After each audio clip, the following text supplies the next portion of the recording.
क्या आप जानते हैं एक लहसुन की कली से 12 कलियों वाला पूरा लहसुन बनता है, वो भी सिर्फ 4 महीने के अंदर। देख रहे हो लहसुन कितना सारा निकला है सिर्फ हमारी घर की छत पे। बिल्कुल ऑर्गेनिक है, केमिकल बिल्कुल भी नहीं है। और आज हम उगाने वाले हैं एक पूरी क्यारी के अंदर लहसुन। देखो मेरे हाथ में ये इतना सारा लहसुन, ये सब हमारी घर की छत पर उगाया है। एक भी रुपया बाजार में नहीं दिया, बिल्कुल ऑर्गेनिक है अपनी घर की छत का। दोस्तों मैं टेरेस गार्डनिंग करता हूँ, बीज से लेकर सब्जी तोड़ने तक। जो खुद करके देखता हूँ वो ही आपको सिखाता हूँ। तो चलो अपनी वीडियो को शुरू करते हैं। अपने लहसुन को उगाने के लिए मुझे बनानी होगी क्यारी, और क्यारी की बॉर्डर बनाने के लिए मैं ले आया हूँ पुराने जमाने की गेट की चौखट। जी हाँ दोस्तों, ये पुराने जमाने की चौखट है जो कि बहुत ही ज्यादा मजबूत है। इसके आगे लोहा भी फेल है। ये हमारी क्यारी की बॉर्डर के लिए बिल्कुल परफेक्ट रहेगी। इसे हमने यहाँ पर रख दिया है। इसकी लंबाई की बात की जाए तो देखो ये है हमारी 6 फीट 4 इंच इसकी लंबाई है।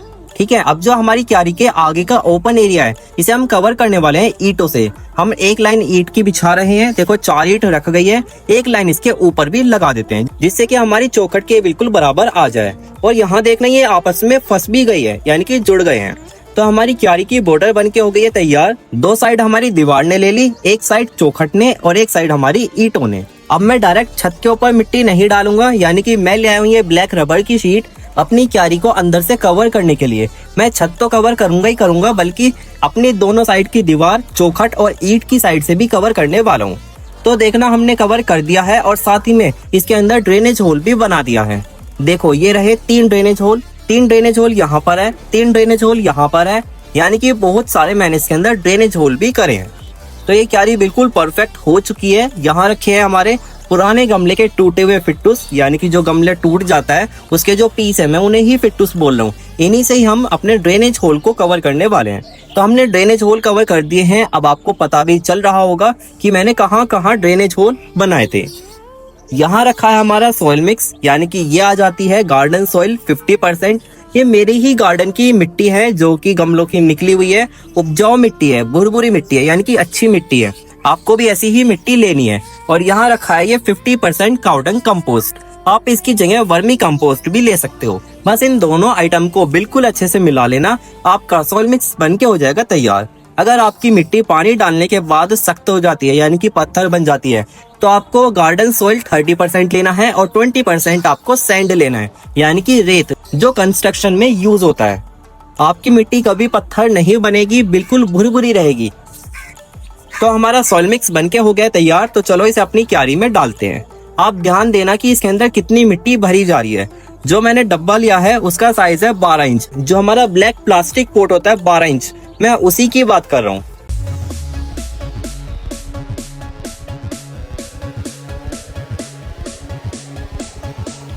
तो हमारी क्यारी मिट्टी से पूरी भर गई है। आप मुझे कमेंट में बता सकते हो कि इसके अंदर कितने डब्बे भर के मिट्टी डली है। अब मैं क्या काम कर रहा हूँ, जो हमारी क्यारी की मिट्टी है वो ऊपर नीचे हो रही है। ऐसा तो देखने में अच्छा बिल्कुल भी नहीं लगेगा कि यहाँ से तो मिट्टी इतनी ज्यादा ऊंची है और यहाँ से मिट्टी इतनी ज्यादा नीची है। तो इसलिए मैं इसे अपने हाथों से प्लेन कर रहा हूँ। प्लेन हमें अभी ही करना पड़ेगा, क्योंकि लहसुन लगने के बाद जब हम इसके अंदर पानी डाल देंगे ना, फिर आप कुछ भी नहीं कर सकते हो। तो मैंने अपने हाथों से तो प्लेन कर दी है। अब मैंने ले लिया ये स्टिक से भी मैं प्लेन ही करने वाला हूँ। स्टिक से प्लेन करने के बाद आपको जमीन आसमान का अंतर देखने को मिलेगा सच में। तो हमारी क्यारी की मिट्टी बिल्कुल प्लेन हो गई है। अब जो ये क्यारी है, ये क्यारी जैसी लग रही है। तो अब इसके अंदर लहसुन लगाने की तैयारी शुरू करते हैं। ये ले ली स्टिक, यहाँ पे एक लाइन बनाते हैं, एक लाइन इसके साइड में बनाते हैं, एक और लाइन बनाते हैं, यानी कि 4 से 5 लाइन में बनाने वाला हूँ। तो एक साइड से तो हमारी लाइन बन गई है। अब अपनी दूसरी साइड से भी कई सारी लाइन बना देते हैं। जैसे आप वीडियो में देख रहे हो सेम आपको ऐसे ही करना है। तो हमारा इतना काम बिल्कुल परफेक्ट रहा। अब मैंने ले लिया ये लहसुन, जो कि अपना इस ग्रीन पिन्नी में है। पिन्नी को खोलते हैं और अंदर देखो लहसुन है। ये जो लहसुन है ना, ये मैंने साफ फंगिसाइड के अंदर मिक्स कर रखा है। ये मिक्स करे हुए से कम 2 से 3 दिन हो गए हैं। ये मैंने क्यों किया है, जिससे कि जो हमारा लहसुन है उसके अंदर फंगस ना लगे।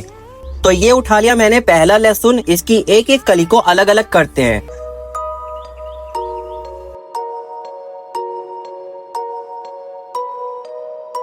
तो हमने इसकी सारी कलियां अलग कर दी है। अब जितने भी लहसुन पिन्नी के अंदर है उन सबकी कलियों को भी हम अलग कर देते हैं।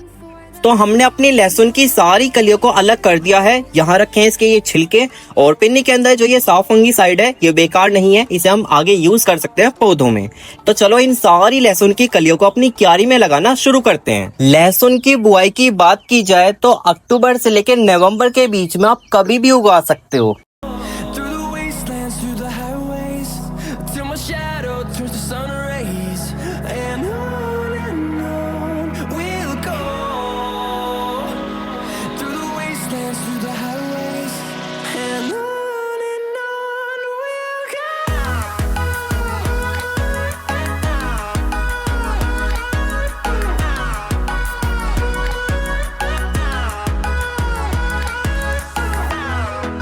तो मैंने अपनी सारी क्यारी में लहसुन लगा दिया है। आप देख सकते हैं पूरी क्यारी भर गई है लहसुन की कलियों से। अब हमें क्या काम करना है, ये ले ली मैंने स्टिक और ऊपर से मिट्टी को प्लेन कर देना है।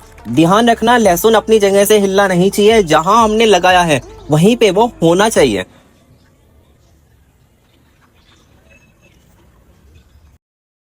तो अब बारी आती है वाटरिंग करने की, यानी कि पानी डालने की। पानी हमें कितना डालना है, थोड़ा डालना है, ज्यादा डालना है। देखो पानी आपको भर के डालना है, यानी कि पूरी मिट्टी गीली होनी चाहिए, चिंता की कोई बात नहीं है। और नेक्स्ट टाइम अगली बार जो पानी डालना है वो संभल के डालना है, यानी कि मिट्टी अगर सूखी है जब ही डालना है। अगर मिट्टी गीली है आप फिर भी पानी डाल देते हो तो लहसुन खराब हो जाएगा। पानी आपको जब ही डालना है जब मिट्टी सूखी दिखे। तो हमने अपनी क्यारी में पानी डाल दिया है, क्यारी बिल्कुल भर गई है, मिट्टी ने पानी भी पी लिया है। तो अब बस इंतजार रहेगा इसके अंदर लहसुन निकलने का। तो चलो मैं आपको इसके आगे का अपडेट दिखाता हूँ। देखना छोटा छोटा लहसुन बाहर निकलने लग गया है, कितना ज्यादा अच्छा लग रहा है। मिट्टी पे ध्यान देना, काई जम रही है। इसका मतलब क्या है, ओवर वाटरिंग, पानी ज्यादा डल गया है। मैंने नहीं डाला है, ये तो बरसात हो गई थी। बरसात एक दिन हुई और अगले दिन भी हुई, यानी कि 2 दिन हुई, लगातार नहीं हुई है, बस 1 घंटा हुई है। लेकिन ओवर वाटरिंग हो गई जिस वजह से काई जमने लग गई है। और बरसात के बाद तो देखो खरपतवार भी निकलेंगे, तो इसलिए मुझे इसमें से खरपतवार भी निकालने होंगे। अब सारा लहसुन निकल गया है, आप देख सकते हैं। और ये अब तो हाइट भी लेने लग गया है, यानी कि अब इसका ग्रोथ का टाइम है, तो ये हाइट भी काफी ज्यादा अच्छी लेगा। मैं आपको बता दूं, इसके अंदर अगर आप सरसों की कली का लिक्विड फर्टिलाइजर डालते हो ना, तो इसकी जो ग्रोथ है वो 10x स्पीड से चलेगी, यानी कि 10 गुना स्पीड से चलेगी। तो इसलिए सरसों की खली का लिक्विड फर्टिलाइजर डाल देना। मैं डाल चुका हूँ। अब हमारे लहसुन ने पूरी ग्रोथ ले ली है, यानी कि हाइट काफी अच्छी मेंटेन कर ली है। अब हमें क्या काम करना है, इसके अंदर पानी की कमी होने बिल्कुल भी नहीं देनी है। मिट्टी चेक कराता हूँ, मिट्टी तो सूखी है, यानी कि मैंने पानी नहीं डाला है। जी हाँ दोस्तों, ऐसा नहीं करना है कि मिट्टी गीली है और पानी डाल दो। एक बार मिट्टी सुखाना फिर पानी डालना, मिट्टी सुखाना फिर पानी डालना। जब ही आपकी जो लहसुन है वो बड़ा हो पाएगा और वो उसके जो गंद है उसका साइज आपको अच्छा मिलेगा। ओवर वाटरिंग करोगे तो अंदर के जो गंद है ना वो गल जाएंगे। एक बार मिट्टी सूखनी जरूर चाहिए, लेकिन सूखने के बाद पानी भी आपको भर के देना है, पूरी मिट्टी गीली हो जाए और ड्रेनेज होल से पानी बाहर निकल जाए। दोस्तों यहाँ मुझसे बहुत बड़ी गलती हो गई, और जो गलती मैंने करी है वो गलती आप बिल्कुल भी मत करना। यानी कि मुझे घर से बाहर 1 हफ्ते के लिए जाना पड़ गया शूटिंग के लिए। लेकिन जब मैं घर पे आया तो मैंने देखा मेरे जो लहसुन है ना उसके ऊपर डंडियां निकलने लग गई और डंडियों के ऊपर लहसुन बनने लग गया। यानी कि जमीन के अंदर लहसुन, जमीन के बाहर ऊपर लहसुन। ये क्या चमत्कार है, मैं आपको बताता हूँ। देखो, जो लहसुन के निकालने का समय होता है, लहसुन जब तैयार होता है तो 120 से 150 दिन बाद अगर लहसुन की जो पत्तियां है वो नीचे से पीली या सूख जाए तो लहसुन निकाल लो। दूसरा तरीका बताता हूँ, एक लहसुन निकाल के देखना 150 दिन बाद, अगर वो टाइट है या उसकी जो ऊपर का छिलका है वो कसा हुआ है तो भी आप सारे लहसुन निकाल सकते हो। मैं 1 हफ्ता लेट हो गया तो इसलिए इसके ऊपर लहसुन ऊपर भी बनने लग गया है। तो चलो मैं आपको ये सारे लहसुन निकाल के दिखाता हूँ और देखते हैं हमें कितने लहसुन मिलते हैं इस क्यारी से। ये देखो कितना अच्छा साइज मिला है, जो मार्केट में मिलता है ना सेम वही साइज है। ये तो अपनी घर की छत का ऑर्गेनिक लहसुन है, कितना ज्यादा अच्छा है। लहसुन की चटनी और जो लहसुन सब्जियों में डलता है, वाह क्या स्वाद आता है। जल्दी से अपनी पूरी क्यारी को खाली करते हैं, सारे लहसुन को निकालते हैं और फिर आपको दिखाते हैं।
तो मैंने अपनी क्यारी में से सारा लहसुन बाहर निकाल लिया है। आप देख सकते हैं टोकरी पूरी भर चुकी है ना। कितना बढ़िया, आपको बाहर निकाल के दिखाते हैं। ये देखो कितना ज्यादा अच्छा लग रहा है। और चिंता मत करना, जो ऊपर लहसुन उगा है ना वो बेकार नहीं है, उसकी चटनी बन तो सकती दोस्तों है। ये रही हमारी आज की हार्वेस्टिंग। देखो हमने लहसुन की क्यारी के अंदर कितना सारा लहसुन उगाया है। जब घर की छत के ऊपर हमें इतना ढेर सारा लहसुन मिलता है तो बाजार से 200 किलो लहसुन लेने की क्या ही जरूरत है। और ये तो केमिकल फ्री लहसुन है, केमिकल नहीं है, बिल्कुल ऑर्गेनिक घर का ताजी लहसुन है। पता है अब क्या काम करना है कि जो ये लहसुन है इसे डायरेक्ट इसके जो ये डंडियां होती है, जो ऊपर की स्टेम होती है, इन्हें भी कट नहीं करना है और ना ही इसकी जड़ें कट करनी है। मैं आपको बता दूं, जो ये लहसुन है पहले आप इसे रस्सी से बांधना, यानी कि जैसे इसकी ये सारी डंडियां है, ये सारी डंडियां ना, इन्हें एक रस्सी से बांध के कहीं लटका देना। कितने दिन के लिए? कम से कम 1 हफ्ता या 12 दिन या 13 दिन कर लेना। इससे क्या होगा कि ये सूखने लग जाएगा और जो इसके ऊपर की जो परत है ना ये पिन्नी जैसी हो जाएगी। और जब ये पिन्नी जैसी हो जाए तो इसकी नीचे की जड़ें को कट कर देना और फिर कुछ समय बाद ऊपर की जो ये डंडी है इसकी, इन्हें भी कट कर देना। फिर इसे ऐसी जगह रखना कि फ्रीज में तो देखो बिल्कुल मत रखना, अगर फ्रीज में रख दिया तो ये अंकुरित हो जाएगा और फिर से इसके अंदर पौधे निकलने लग जाएंगे। आपको इसे किचन में रखना है जहाँ पर ठंडा इलाका ना हो, नॉर्मल जैसे टेम्परेचर अपने घर का रहता है। तो ये वीडियो आपको कैसी लगी कमेंट में जरूर बताना, और नेक्स्ट वीडियो कौन से टॉपिक पे बनानी है आप बता सकते हो, मैं उस टॉपिक पे वीडियो जरूर लाऊंगा। तो मिलते हैं आपको फिर किसी और नेक्स्ट व्लॉग में, तब तक के लिए बाय बाय। घर की छत पे लहसुन उगाया है, बहुत ही तगड़ा होगा।